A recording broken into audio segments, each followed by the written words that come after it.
Salam aleykum və rəhmətullah. Bismillahirrahmanirrahim. Müşahidə olunur ki, son vaxtlar, yəni məxsusən son günlər şiddətli şəkildə vilayət fəqih mövzusuna, ilahi hökumət mövzusuna düşmənlər hücuma keçiblər. Niyə? Bunun niyəsini bir dəfə izah elədik. Gələn söhbətlərimizdə daha geniş izah edək bunu, bir daha toxunaq mövzuya.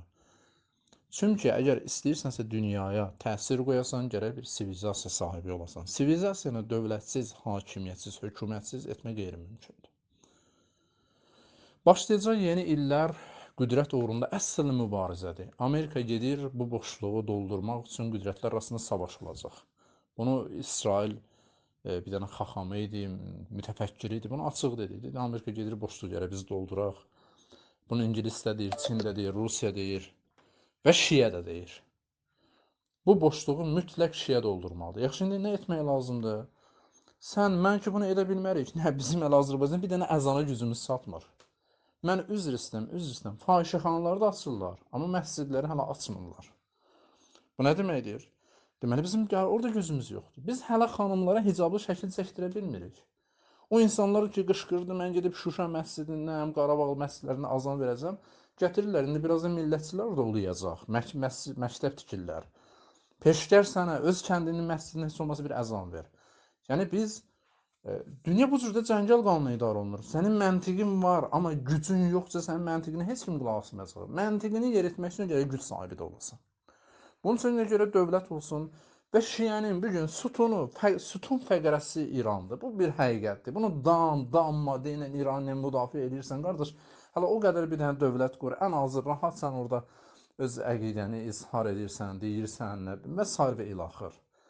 Hərəmləri ki, İran qorudu. Biz ki, qorumadıq. Azərbaycan, bu haqda danışdıq da, isbat olundu ki, təyyarələrlə təkfirçilərə silah daşıyırlar. Amma elə İrandan bu nəşəət tapdı, bir dəstə getdilər, hərəmləri müdafiə etdilər. Ən azı bu. Hər halda Şiə qüdrətə çevrilməlidir. Qüdrətə çevrilmək üçün dövlət olmadı. Dövlət də indi azdan çoxdan var və Yəməndə də düzəltiləri var. İraqda lap aşağı düzəltilərdir. Livanda işlər gedir. İranda bu artıq təsbit olunmaq mərhələsindədir. Yəni 3-cü mərhələ İslam dövləti mərhələsindədir. İslam inqilabı, İslam nizamı və İslam dövləti. İslam dövləti qurulmaq üzrədir. Başlanılı bu iş. Yəni İranda bu mənada İslam dövləti hələ qurulmayıb. Bunu özləri də deyirlər. Niyə? Düşmənlər min illərdir bu iş təcrübəsi var. İranda İslam aləmində, Şia aləmində hələ təzə-təzə başlayıblar. Şəriət əsasında, İslam əsasında, din əsasında, tövhid əsasında ilahi hökumət olmayıb. Həzrətlərin dövründə biraz oldu, o da ki, bu cürdə, ancaq daxili müharibələr, düşmənlər imkan vermədilər. Buna görə düşmən onu möhkəm vurur ki, o formalaşacaq qüdrət xəritəsində Şiənin yeri olmasın. Niyə? Baxın, Çin kimin üçün təhdiddir? Çin iqtisadi bir təhdiddir hansısa bir ölkə üçün. İngiltərədə siyasi, hərbi təhdid ola bilər, Rusiya siyasi, hərbi təhdid, amma ideoloji təhdid ancaq Şiədir. Əlbəttə, buna bir dənə də oxşarın istəyirlər düzəlsinlər. Türkiyə modelini ona görə formalaşdırırlar. Ərdoğan. İstəyirlər ki, İranı vursunlar, hamısı düşüb üstünə. Türkiyəni Ərdoğanın modeli kimi təqdim etsinlər, sonra ondan Fatihəsini oxusunlar. Bütövlükdə Türkiyənin hərbi sənayesi hətta Qərbdən və NATO-dan asılıdır. İqtisadiyyat o cümlədə. Ona görə onu idarə etmək rahatdır.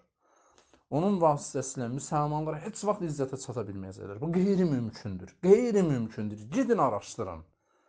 Araşdırın. Əgər doğrudan ciddi araşdıran şəxslər varsa, gəlib oturub biz dialoq quraq. Və isbat edeyim ki, qeyri-mümkündür. Türkiyə bunu edə bilməyəcək. Yeganə edə biləcək qüdrət Şiə qüdrətidir və İslamın nicatı da bu müqavimətin əlindədir. Ona görə möhkəm vururlar, möhkəm hücuma keçirlər. Belə olan halda biz nə etməliyik? Biz deyə bilmərik ki, yaxşı biz İran filan belə elə. İrana nəyə görə hücum edirlər? Deməli, bu məsələ öz-özlüyündə əhəmiyyəti var. Bu sadə məsələdir. O qoca İngilis kraliçasının qulbeçəsi, mən üzr istəyirəm bu sözümə görə, o casus nədir oturub İngiltərədə. Bir müddət müxalifət adı ilə adam yığdı. İndi İngiltərənin məntəqədə siyasətinin aparıcısıdır. İşi gücü olub müqavimətə hücum eləmək, vilayət fəqiyə hücum etmək. Belə olan halda biz nə etməliyik? Baxın, belə olan halda dilə hər bir fərd, qurum, təşkilat, orqan, hər nədir, 4 məsələ üstündə işləməlidir. Birinci məsələ bundan ibarətdir ki, əgər sənin zəifliklərin varsa, bunu tanımalısan. aradan qaldırmaq üçün plan tökməlisən və bunu qüdrətə çevirməlisən. Əgər müəyyən sahələrdə qüdrət sahibisənsə, bunu təsbit etməlisən və inkişaf etdirməlisən. Zəiflik və qüdrət insan özünə qayıdır. Elminə, savadına, fizikiyinə və s. bu ki, özünə qayıdır. Təşkilatın öz daxilinə qayıdır. Təşkilat daxili, fərd daxili, şəxs daxili məsələdir. Üçüncü məsələ təhdid. Ola bilsin təhdid qıraqdan gəlir. Təhdidlər var. Məsələn, düşmən vilayət fəqih məsələsi üstündə möhkəm hücuma keçib. Tövhidi hakimiyyət üstündə möhkəm hücuma keçib. Belə olan halda vəzifəmiz nədir? Belə olan halda necə Hz. Musa ilə düşmənçilik edən Firon cəmaatı yığdı meydana, sonra bir dənə serbaz gəldi. Serbazlar gəldi, cəmaatı o serbazlara tərəf, Firona tərəf çəkmək üçün. Hz. Musa bir ilahi möcüzə ilə onları Allaha tərəf çəkə bildi. Onların qəlbində bir tərdid ən azı Firona qarşı icad edə bildi. Bugünün Fironları, bugünün kafirləri, bugünün bu Allaha qarşı üsyan edənləri çəkirlər cəmaatı meydana, sonra bir təhdid edirlər. Bu sehirbazları gətirirlər. Mən üzrəm bir ikisinin səsini atıblar. İğrən səsi ilə qışqıra vilayətə hücuma keçiblər. Qanmırlar, savadları da yoxdur. Ən pis səsləri ilə Quran bunu ulaq səsinə oxşadır, hücuma keçiblər. Yaxşı, bir dənə təhdidi nə etməlisən? Biz o qüvvətimizdən, elmi qüvvətimizdən istifadə etməliyik. Bu təhdidi fürsətə çevirməliyik. Cəmaata vilayət fərqi, ilahi hökumət məsələsini açıqlamalıyıq. Və bunların sehri bundan da batil olur. Deyə bilərik, bizim savadımız azdır. Savadımız azdırsa nə etməliyik? Buna deyirlər zəiflik, çünki daxilimizə qayıdır. Elm öyrənməliyik, oxumalıyıq, biz kitablar axtarırıq, vilayət fərqinin hikməti haqqında, əqli və nəqli dəlilləri, qardaşlar danışırlar, zəhmət çəkirlər, məsələ belə yanaşmayın. Vallahi qiyamət günü biz cavab verəcəyik. Qiyamət günü təkcə ona görə cavab verməyəcək, hansı bir yetimləri tutmadı və s. Bugün bu aşağı məsələlərdən biridir. İlahi hökumət əldən getsə, bunlar bütün gözəlliklər, bütün dəyərlər aradan gedəcək. Bütün dəyərlər aradan gedəcək. Bunu qətiyyətlə elan edirəm, ha? Qətiyyətlə elan edirəm. Hətta saray mollaları kürsülərdə oturub söhbət edə bilirlərsə, ona görə onları saxlayıblar ki, vilayəti zəiflətsinlər, ilahi hökuməti zəiflətsinlər, vilayəti fəqihi zəiflədə bilsinlər, bunların ətrafına yığsınlar cəmaat. Deməli, özümüzdə olan bu elmi zəiflikləri biz aradan aparmalıyıq, bunu qüvvətə çevirməliyik və bu qüdrətdən istifadə edib bizə qarşı olan təhdidləri fürsətə çevirməliyik. Gəlirik, bunların sehrini batil edirik, bunların yalanlarını üzə çıxardırıq və hücum edirik. Sırf müdafiəni heç bir şəxs, heç bir ordu, heç bir komanda, heç bir heyət, heç bir fərd, heç bir general, komandir qalib gəlmir. Gərək hücum proqramı olsun zeynində.